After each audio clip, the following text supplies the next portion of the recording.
The Model 3 logo is changing, California utilities are gearing up for EVs, more on Elon's tunnel, and the P100D battery teardown. Here are your Tesla tidbits for January 26, 2017.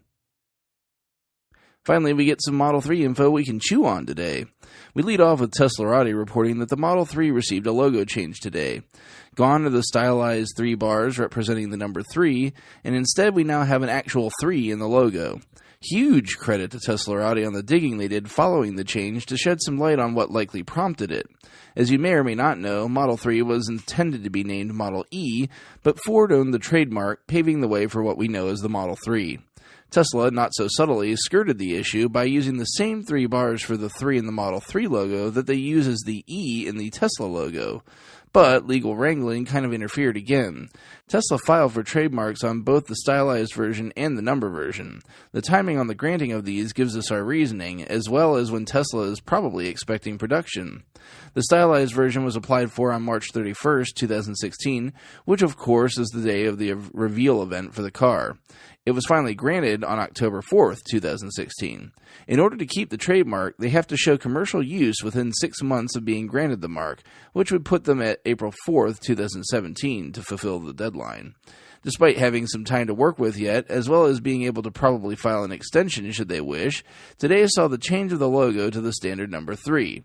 Looking at the applications for the 3 trademark, you can see it was applied for on July 14, 2015, and has received several extensions. The most recent one was granted on January 13, 2017, and will take them out to July 13, 2017.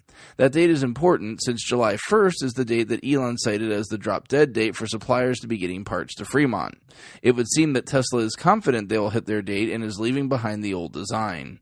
It would also seem that we should get to see the final version of the car pretty soon, considering we're under 6 months away from the date that Tesla wanted to be production ready. I can hardly wait until the design studio opens, although my work productivity may suffer the second it does.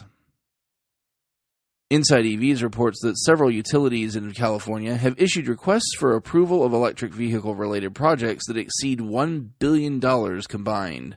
The majority of the projects are related to charging infrastructure, both residential and public, but other projects include rewards to taxi and rideshare drivers who use EVs and dealership incentives to sell EVs.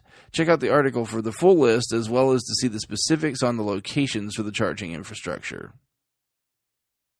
Elon stunned everyone last month when he announced via Twitter that he was going to begin digging tunnels because traffic was driving him mad. Today, some more tweets clarify what he's hoping for. In the wee hours today, Elon tweeted, quote, "Exciting progress on the tunnel front. Plan to start digging in a month or so," end quote. Twitter user @WSimpson asked, quote, "Where will your tunnel be?" end quote.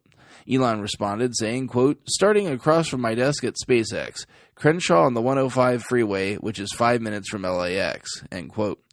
So this would seem to be a quick way for Elon, or maybe even SpaceX employees in general, to access LAX.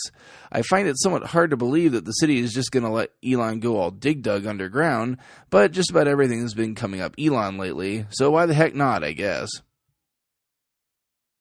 The final story of the day actually comes from yesterday in the form of Jason Hughes' teardown of a P100D battery pack.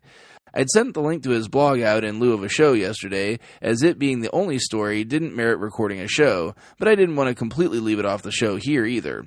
Hughes found some rather interesting things when doing the teardown. Firstly, the cells used are the existing 18650 cells. Some had speculated that the way Tesla was able to stuff the 100 kilowatt-hour battery into the car was due to the new cells produced at the Sparks Gigafactory. Instead, as Tesla said, and now we see, they crammed some more cells into the modules and made the cooling system more compact. In theory, the pack could also be loaded to older cars via retrofit. Hughes notes the only difference on the connector is a different spacer ring that could be added to an older Model S or Model X. Hughes does caveat this, saying that some firmware and configuration monkey business might need to occur to make that happen. Finally, Hughes took a look at the usable capacity of the pack after having just done this recently with other various pack capacities. He found that the pack has a 98.4 kilowatt-hour usable capacity with an additional 4 kilowatt-hour unusable bottom charge, bringing the total capacity to 102.4 kilowatt-hours.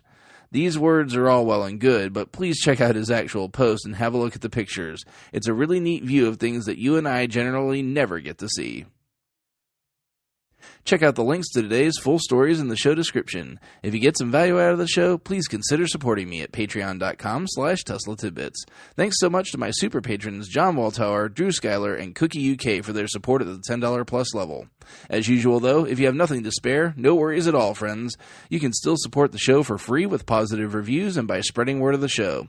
If you have feedback for me, the best way to be heard is to tweet at Tesla Tidbits. That's it for today. I'll see you back here again tomorrow. Until then, keep it charged and hit the road.